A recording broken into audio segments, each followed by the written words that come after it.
what legacy does the paper leave in the community? Just that sense of family, that the people out there outside of the walls of the building, that they were important to us, not just because they were buying the paper or something like that, but they were important. That we were just not going and doing a story because we had to, but because we were interested in who they are. We were interested in the story they had to tell. And I think when you lose sight of that, when it just becomes, oh, it's another assignment, then you kind of lose that personal touch, that human touch, if you will, to a story. And we never lost that here. We never lost that. It was the people. I'm going to get emotional.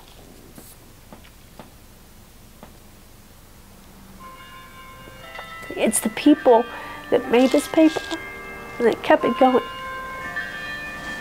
They kept it going for 131 years.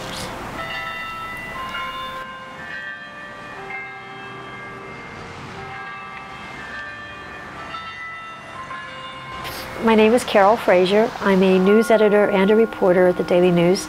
I've been here for 32 years, and during that time I've covered everything from new innovations at the local hospitals, to council meetings and school board meetings, to accidents and fires, you name it, and I've covered it through the years. The first publication was July 1st, 1884. The circulation, I don't know what the circulation was that first year, but the second year it was up to 2,000, which was pretty impressive, because even though this was a pretty big and bustling city at the time, you had a lot of different ethnic backgrounds, and a lot of those people didn't speak English, and I'm assuming probably wouldn't have been able to read English. So to have that many people getting the paper was pretty impressive. At that time you had a lot of industry, like you had the mills going, you had railroad. Railroad was a big thing. You had a lot of people coming into this area to work on the railroads, to work in the coal mines. Those were bustling industries at the time.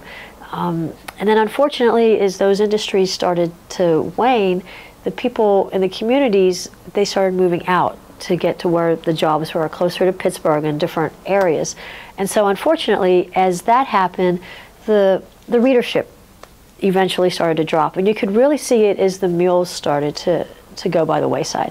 Our peak circulation was in 1971, when we were close to 50,000. And then you could just see from the years after that, how the circulation would just gradually just start diminishing and diminishing. And it was because you didn't have as many people working in the mills, and then the eventual demise of the steel industry in this area. People just weren't here to read the paper. But people rely on that paper. You know, coming out of the mills at the end of their shifts, they would buy it.